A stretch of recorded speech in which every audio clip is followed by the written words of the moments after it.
Welcome back, you lovely lot, to Cowland on Cars. If Poundland made a time team for the automotive world, this would be it. And as you can see, I'm with something I love dearly. I love old Saabs. I used to work for Saab. You may know, in the 1990s, cue the hilarious picture. I worked for Saab. I was very, very happy there. Sold a lot of Saabs.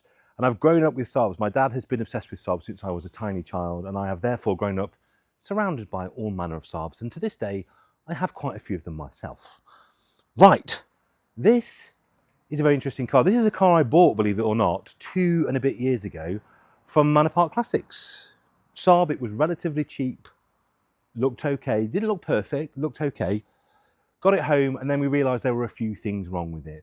Now the vendor, all auction houses are kind of at the mercy of the vendor. They have to believe what the vendor tells them, they have to believe the paperwork that was presented.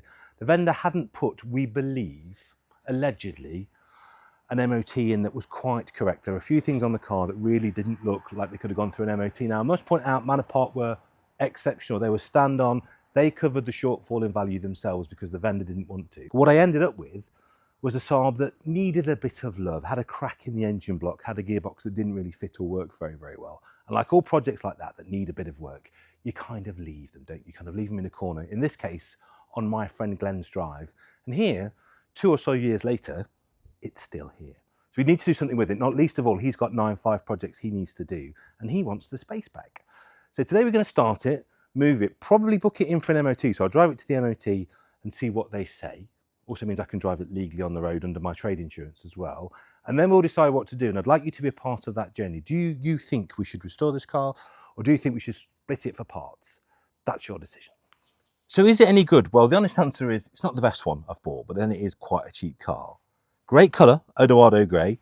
It's got the buffalo hide, which was one of my favourite combinations, and it is a 16-valve cab manual, although it does have the wrong gearbox. Inside here now, we've got a genuine biohazard steering wheel. I think it could clean up. But the question is, you always get to that point with an old car, is the time, effort and money that we'd have to spend on this worth what the car would be worth at the end, which is probably realistically about 5 or 6 grand.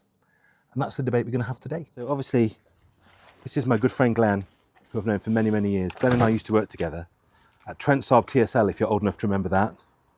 He's also been the kind custodian of this old lady on his drive for probably longer than he should. He's also going to help me start it. He's a very accomplished Saab technician and a nice guy. So thanks, Glenn. Thanks for letting me have free rent on your drive. No worries. So the amount of old 900s this man has fixed over the years. Now we've got the deadest of dead batteries, haven't we, mate? So yes, we might want to bypass that. It's definitely dead. I need a spanner for that. Being a normally aspirated, there's a world of space here as well. Now, it's not terrible. I've seen rusty 900s. But she's not going to win any show prizes either. Will it start? Place your bets now. Look at this, look. Bonus brand points. Having Devantes on, the sister tyre of the Envoy from our lovely friends at Oak Tyres. So it's already got decent tyres on, or I would suspect they're quite old. So if you're wondering Glenn's Saab credentials, obviously Saab people already know who he is, but if you don't know, there is his 9.5. And if you want to come in here, look, while he's working away there, a Sonnet and a very beautiful 66, is it, Glenn, your 2-stroke? 66, yeah. 66 2-stroke, there you go. He's a man of impeccable taste.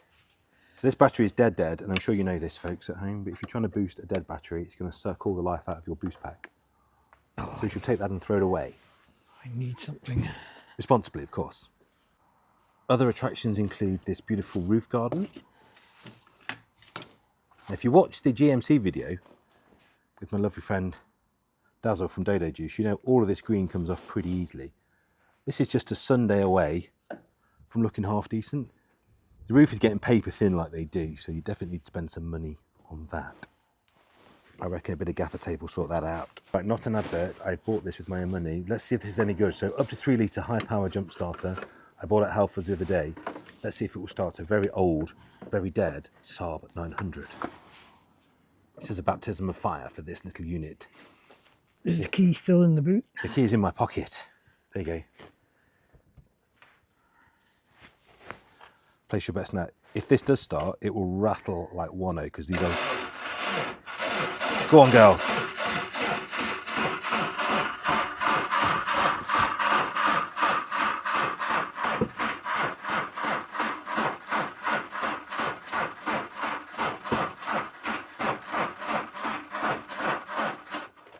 double batteries. She should spin like 1.0. Whoa! Look at that. That's not bad actually. Glenn will tell you, when we were kids, selling these cars when they were new, if you had a 16 valve that had sat on the forecourt for more than a week or so, you'd always warm it up 10 minutes before the customer came to view it, because they rattle like anything, don't they? It's the tappets, yeah. And then the oil gets up and pressurizes them, and then they settle into beautiful sweet sound. So I'm not too worried about the rattles. If it's still there in a little while. So there you go, she starts, she runs. Well, let's see what it's like on the way to the MOT. So Glenn's just very kindly done the steering wheel. I think that's where COVID originated. What do you think? Thanks, mate. It looks a lot better. And also, if the car sits for a long time, handbrake should always be off. Yes. So that's off.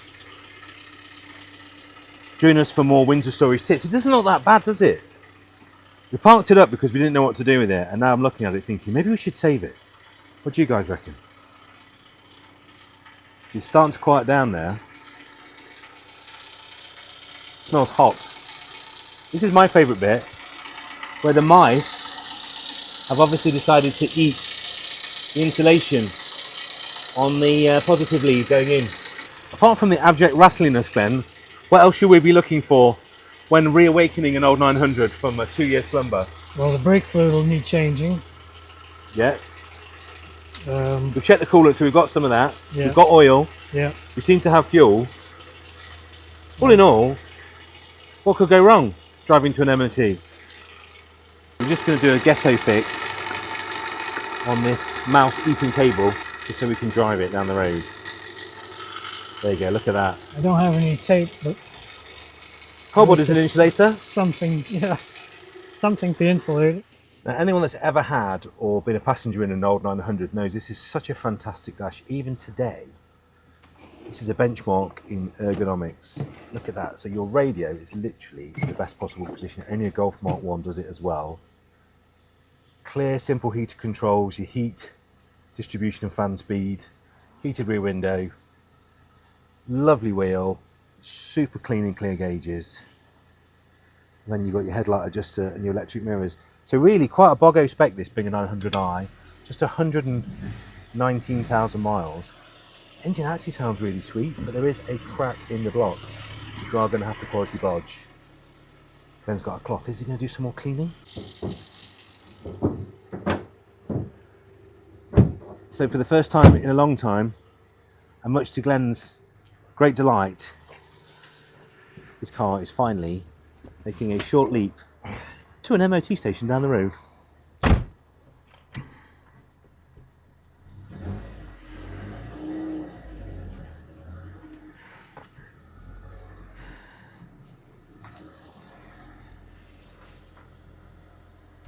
Don't hit the other one. Can you imagine? That's a bit close, me old. It's like a rock hitting an immovable object, isn't it? 2 Saab bumpers. Oh hey, you get the roof down, it's a nice day. Yeah. Can't see out the mirror. That was close, bro. Yeah.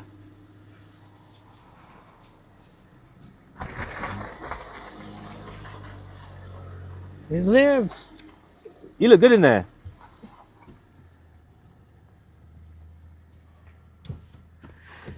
The window needs a little bit of assistance, but we can forgive it that. You forget how far the seat belts are back on this.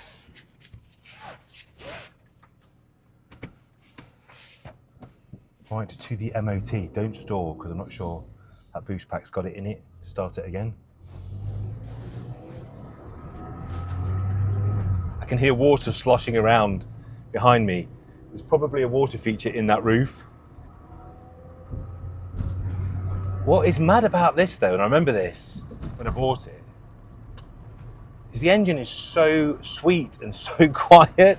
So it rattle like hell, which they all do, any old 16 valve, the oil drains down. And I vividly remember in the 90s being told by Rob Wood, my sales manager, make sure you start the cars before people come around, because they do rattle, they sound like they're very broken. for about 2 or 3 minutes, then the oil pressurizes up, they get warm, and then they're silken.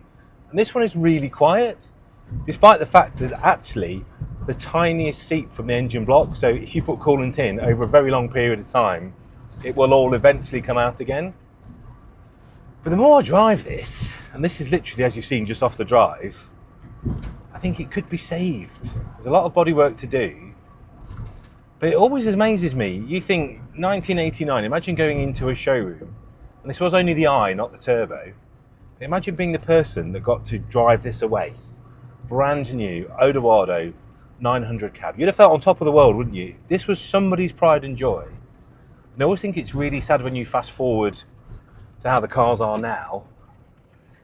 I don't know if you can hear all that water behind me sloshing away. Don't let it stall. And I must say 2 things. First of all, you can drive a car to an MOT, which is what we're doing. That's completely legal. Obviously, it makes sense to know that the car has, at least from a safety point of view, every chance of getting there. So Glenn's actually gone through, checked everything, brakes, fluid, all the things that would make the car unsafe to drive. So I don't know what it's going to do at the MOT. I mean, the handbrake's fantastic. It's going to pass the handbrake test. I can tell you that.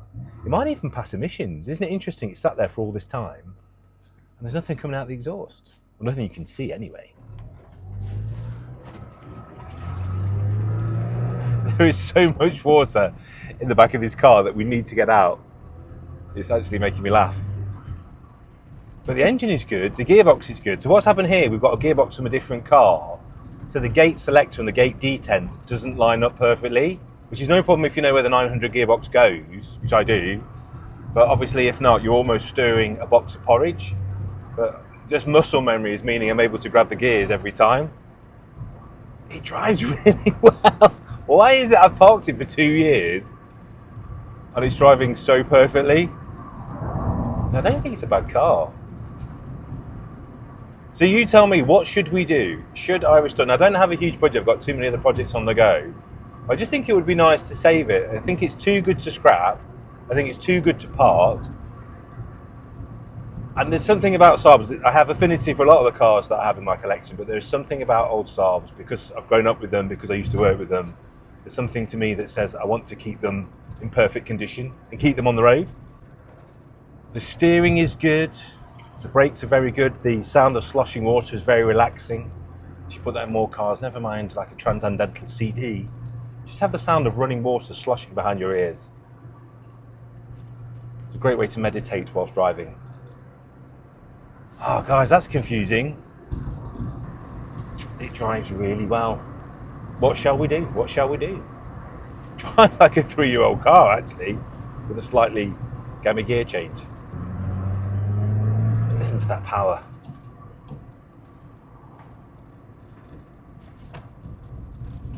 And we have got a sunny day. You could be asking, why are you not driving to the MOT with your roof down? The honest answer is, if it goes down, I'm not sure I can get it back up. Nature. So a quick stop on the way to the MOT. As you can hear or as you can't hear, she's settled down into the most beautiful idle. Sounds absolutely fantastic and drives brilliantly. I've even got half a thought it might go through this pre-MOT check and actually get an MOT with very little work, which has really made me think about what to do. Do you think I should save it, put it back on the road? Would you like to buy it and have it in your collection? Please leave in the comments below what you think we should do. Do you think we should do something really crazy? I've always wanted to do like a 900 speedster, chop the screen down, do like a speedster bump on the back, wide arch. This car has so much potential because it doesn't have to be put back to standard. It doesn't have to be restored. It doesn't have to be anything too amazing because it's just a standard 900i. It's not too rare. But thanks for watching. Do like and subscribe. I'll see you next time.